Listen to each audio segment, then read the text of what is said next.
Good morning. It's Tuesday, May 16th, and we are coming from the Iowa Quilt Museum here in Winterset, Iowa. So Ricky is going to join us today. So once he gets on here, we will see him.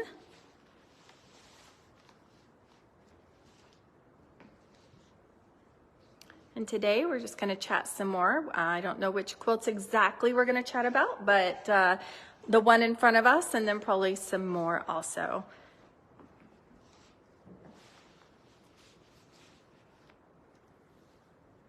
Hi, Cynthia.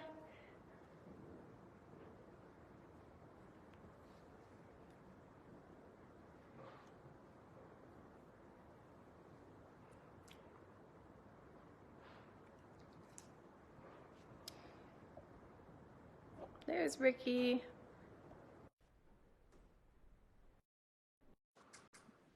Hi, Ricky. Hey, there you are. Oh, look at that. Good morning. Good morning. Let's see here. There we go. I'll be social.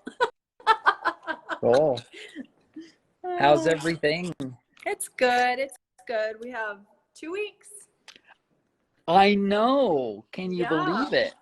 Oh my gosh. Yeah, I can't believe it. Yeah, it's coming up fast. So very good. We're excited. I'm in my garden clothes today.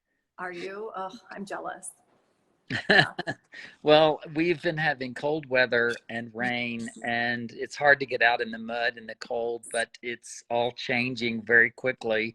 And for us up at the high elevations in the mountains, you don't even get started with the garden till the middle of May. And some of you have already got blooming flowers like crazy, but we have such a short growing season. I don't even want a day to go by that we don't make some progress. I feel you. I'm still trying to, we're a month ahead of you and when it comes to planting our garden, but I'm totally behind. We finally got the tomatoes in. So we got tomatoes in yesterday. We started them from seed, but they went out into the garden yesterday. Yeah. Yeah.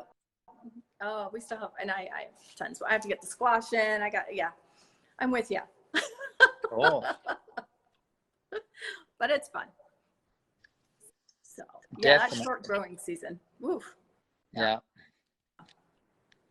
Makes it I'm tough. okay with the challenge. It's actually good. Some people just want to put something in a pot and be done, but it's caring and nurturing and trying and not giving up and trying again. And yeah. Agreed. That's what we keep telling ourselves. It'll take like 3 to 5 years to have a true garden.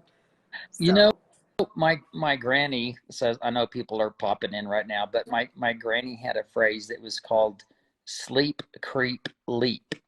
The first year you kind of put them in, they're kind of sleepy, they're not growing, they're not doing much, and then the next year you go, oh well, it's kind of doing something, it's creeping. Okay. And then the third year it's like it just jumps to the sky. Next year. Next year. Let's cross our fingers. Yeah.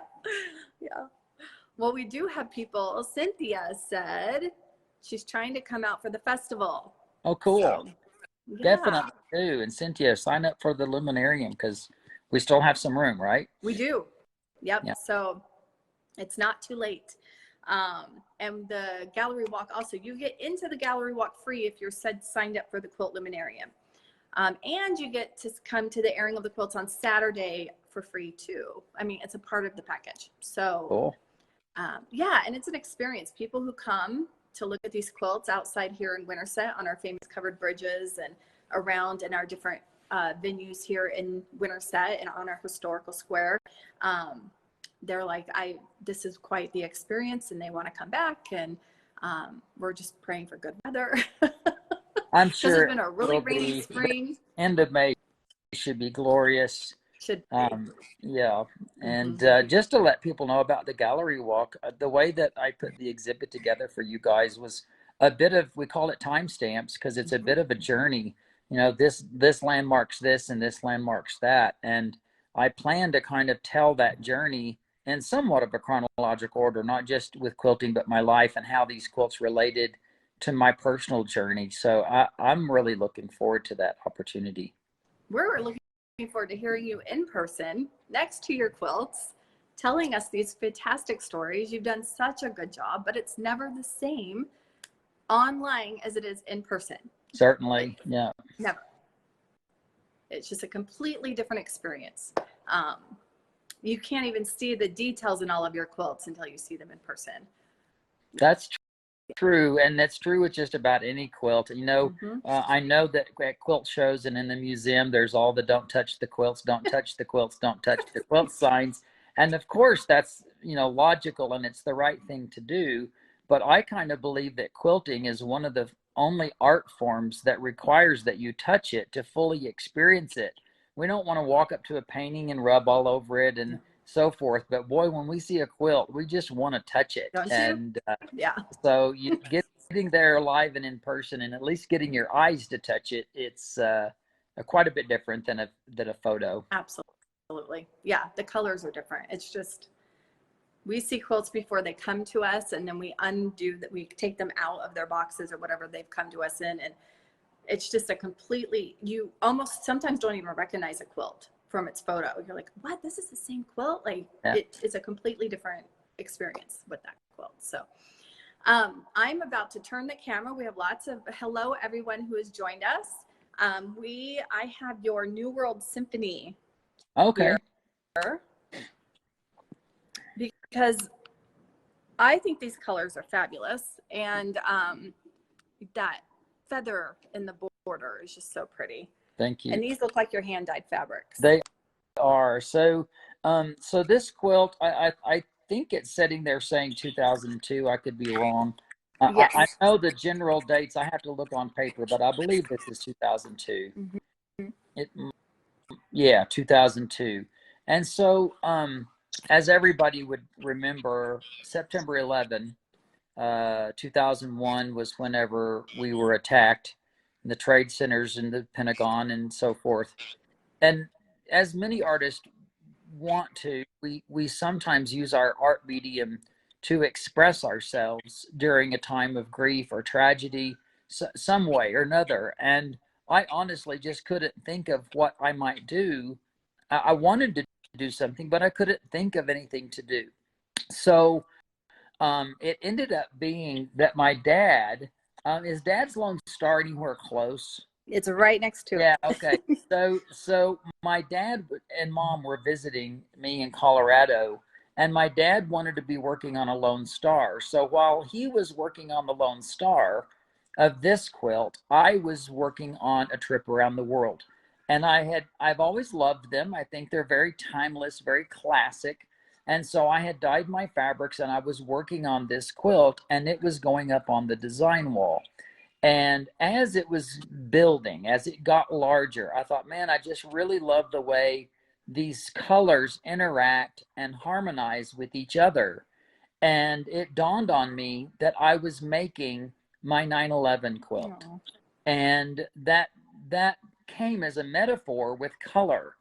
And the message is, if the world could get along the way the colors get along, these different colors work together and get along, you know, it would be like if different political systems and different social cultures, different religions, different, you know, financial disparities or whatever differences, if we could all just get along the way the colors get along in this quilt, we would not be flying airplanes into buildings. And so that was my statement for 9/11. I had fun quilting it, and I really put the large border on specifically because I wanted to do the dynamic feather quilting, and I wanted a huge playground to add that. And, you know, beyond that, the only other details are like the little scallop inner yellow border, a tiny little thing that's near the edge, and then also the scallop, that scallop. And then there's a scallop right along the binding. So I added those kind of details in there with the piping and so forth. It's gorgeous. So so those two quilts, my dad's Lone Star and this quilt, were coming along at the same time. I finished this one, and then I finished doing the setting, the pie pieces and the curvy orange bits and all of that, and the applique for Dad's Lone Star. So those are kind of companion quilts created about the same time. And they really, the colors are very similar. Yeah. They do complement each other very well. Thank you. And then this quilt, though, was based on your dad's. Yeah, so that's my dad's first quilt that we're looking at right now, a Broken Star. I mean, my first quilt is the little sampler. Here's my dad's first quilt.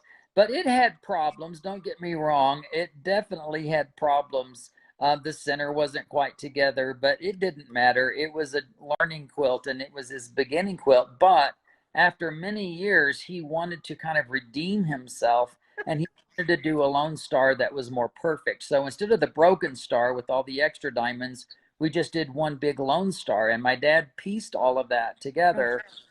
He actually was working on 2 sewing machines. One of the machines was set up with water-soluble thread.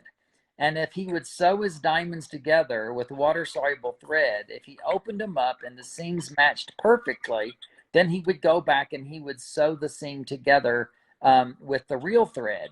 And Oh my so goodness. you see how accurate that piecing is. My dad did such a fabulous job on getting those seams together. Yeah, it's pretty exciting. And so, yeah, so he sewed every seam twice, first with water-soluble thread and then with regular thread. That's such a great tip. Now, See, there's why we need multiple machines. I'm telling you, nobody can have just one. And this kind of interesting. Go back to the star and look at the quilting with the circles. Yes. So I did the quilting on this, and of course, doing the little cathedral window bit is a great way to travel and go from block to block. But the circles themselves, they are free motion. They're not perfect, but they're pretty decent. Pretty good. I ended up using a pill bottle, like a prescription pill bottle, and I would twist it on top of a bar of soap. And then I would just, I would just mark my circle with the soap, and then come in and do the circle and do the fill. So that's how they got marked. But you had to do each of those circles separately, right? Because I don't see any. Oh, or did you meander away from it? I meandered. So I would meander, do the circle, and then meander away from the circle. Yeah. So that's good. Yeah, not that's as clever. Much top quilting as possible, but it was kind of a fun addition, because one of the things that I love about quilting is that it adds an overlay texture that might not be there in the original quilt. So obviously those circles aren't there at all, and now have these kind of little bubbles popping around on the quilt. It's kind of fun. And talking about wanting to touch a quilt. You want to poke the bubbles. So let's go in on those feathers for a moment, because those are my double blanket stitch applique. But after I did the double blanket stitch applique, now this is not when it's a quilt. This is while it's just a block, right? I use my shape. I do my double blanket stitch, and in this case, it's done with black. And after I've done my blanket stitch, if you flip the block to the wrong side, you see your stitching. So I then put razzle dazzle in the bobbin, which is the sparkly thread, and I did a free motion embroidery all the way around. So that's why you've got the double layer. You've got the blanket stitch actually holds the applique down, and then the sparkly thread is a free motion bobbin stitch, free motion, just straight stitch, but in the bobbin that outlined that to give it a little sparkly feature. And then it was all put together and quilted. Interesting. Okay. I never even thought about that. Yeah. I thought you did. I really just thought that was a part of your applique, but it's not. No. And it couldn't really be part of the applique, because it's a different thread, and it's not a thread that can go in the needle. Exactly. Yeah. Yeah. Okay. What a neat. That's neat. That's a great technique. And then you have a scallop. Yes. So the scallop, so the piping I use a lot. But that particular scallop is an orange fabric that I dyed, and then I used a purple decorative stitch to create kind of that kind of illusion that you see going along that edge there. Wow. So much detail. Like, so many details. Layers and layers. It's fun. And then the stipple, if you look at the stipple, I didn't typically do your typical stipple that meanders in the, it was kind of like this, I call them Ricky Doodles, but they're these little loops that create, if they're small enough, they create a stipple effect, but it's not your typical stipple. Okay. It was fun. fun. It is fun. I really like that quilt. We do still believe that it's the only father-son quilt to ever win in international quilt competitions because it won quite a bit. Wow. And I mean, how many other father-son quilters are there? Do you know? Point, I don't even know another father-son duo. No, me neither. In all these years, I've not yet come across another father-son quilting duo. And so Dad and I did make several quilts together, but this was kind of our hallmark quilt. Oh yeah, it's gorgeous. It's about So beautiful. 3 inches too. I think it's probably the largest quilt you have there in the show. Yeah, I think you're correct. Yep. Yep. I think the others are just under 90, but that one's just slightly right about 93. Yeah, and it's square, correct? Yeah. Yeah. A lot of square quilts that you probably noticed. I had a lady email me once, and I don't know why she felt the need to, but just said, Mr. Timms, I can't make your patterns because I don't have a square bed, so I can't make square quilts. Okay. Thanks for telling me. Thank you for letting me know. All the best on your journey. That's funny. I mean, they go on the wall very well. Yes, I agree. All right. I don't know. Do you want to talk about Bears and Birdie's Log Cabin? Well, I will a little bit, sure. The thing is, on this particular quilt, this is back to around, I think, 2004, 2005. I had bought my land in Colorado, which is where I actually live now, but I didn't have a house. We ended up building a little 10-foot by 12-foot log cabin, one-room cabin with a little sleeping loft. And in that cabin, I put a treadle sewing machine because I didn't have electricity. Oh, wow. And so many of these blocks were made on that treadle sewing machine in that cabin. And the name of the cabin was the Birdie Marie, which is the name of my granny. And of course, when I talk a lot about my granny and her influence in my life. So I named the cabin after her. So those are Bears and Birdie's Log Cabin because the bear paw block is tucked in along with, and you can see the bears that are quilted into the quilt. Again, I love quilting, so I made a big wide border, and I know it looks like it should be bobbin quilted. And this is the big surprise on this quilt because, again, Razzle Dazzle are like Madeira Glamour. These big, heavy, sparkly threads, they are not meant to go through the needle. They shred, they break, but they can go in the bobbin. So I have a special technique using my product called Ricky Tim Stable Stuff Poly, and I ended up copying the design on the poly. This is while it's still a quilt top. It's not sandwiched. Okay. I put that Stable Stuff poly copied design on the back of the top. And then I used a regular thread in the top, and I had Razzle Dazzle in the bobbin. So I am essentially free motion embroidering that sparkly thread on the quilt top. But when the sandwich goes together, I now just use a regular thread and stitch over the top of the sparkly thread, and you can't see it because you're looking at it's really hard to see because you're looking at the sparkly thread, but in reality, there is a regular thread stitching on top or along next to the Razzle Dazzle. So it's really bobbin embroidered, but it looks like it's bobbin quilted. So I call it mock bobbin quilting. Neat technique.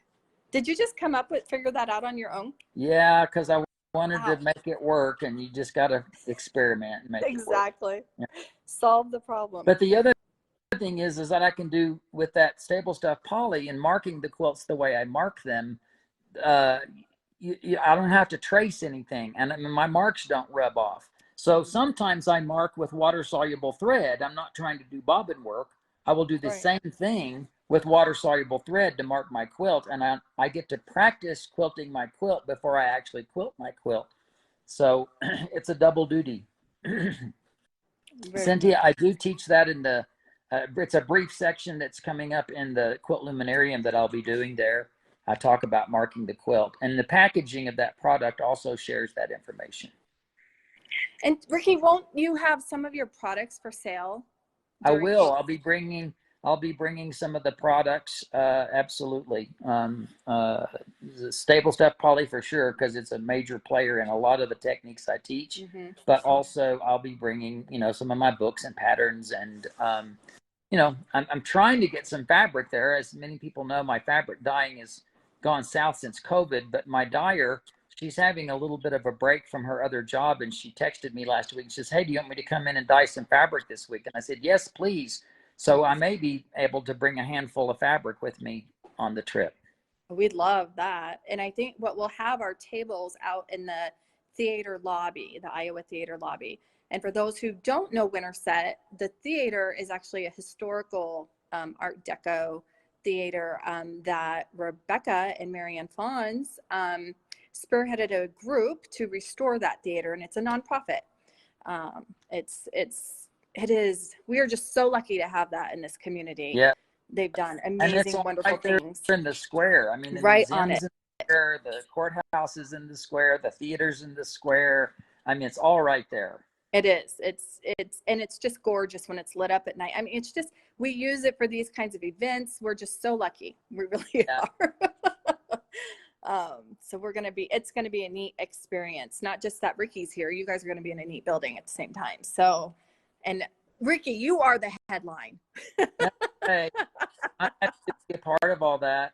The final caveat of this quilt is that in 2018, we had the big wildfire here. It burned all of my land. My house was spared, but the cabin burned. The treadle machine burned. Our TP and our deck all burned. So this quilt really kind of pulls at my heart because it reminds me of when I was sewing in the cabin. Oh, I mean, I'm so glad your house survived. Yeah, me But too. that's, it's still a loss. Yeah. Yeah. Yeah. And I know we have a couple more that hopefully we'll get to do another point, but you have another one that actually is about the fire also. Yes, Firestorm. I Yes. think Firestorm there, yeah. Yep. Yep. So, well, I think we will leave it here. Hey. Again, Ricky will be here in Winterset in 2 weeks. We have the gallery walk where you will get to hear firsthand in person about the quilts in this exhibit and more about Ricky and his journey and his quilting career. And then we will have Quilt Luminarium on Thursday and Friday. We still have space. It's not too late. You can definitely come and join us. You haven't taught Quilt Luminarium for a while in person, correct? This is the first time I've done it in person since like before COVID. How wonderful. Yay, it's a great place to start again. Yes. And just for people that are curious, it's not a sewing event. No. So they don't bring fabric, they don't bring sewing machines. You're there to learn. Yeah. Teach, teach, teach, teach, teach. And I think we have 6 sessions. They're 1.5 hours each. So, essentially 9 hours of I'm going to feed you as much information as I know. You could not spend your time more wisely because I know in a class it's all fun, but many times we spend 6 hours and go home with a UFO and we've learned one technique. You're going to learn so much more. So bite the bullet, go to Winterset. If you're on the fence, just get off the fence and go register. That's all. Exactly. And, you're going to be learning so much of what Ricky has developed and learned through his career. And like he said, it's not just one topic. You're going to be learning a lot. And you might walk away and there's one thing that you really want to try. And that's wonderful. And then you're going to have a syllabus that goes with you so you can remember the things that he's told you. But beyond that, everyone knows Ricky's an entertainer. So it's going to be a good time. Great. We will. I look forward to it, Krista. Right. And hopefully I can see you again next week, okay? Okay, we'll work on that. We'll touch base. Thank you, Ricky. Bye, everybody. Thank you. Bye-bye, everybody.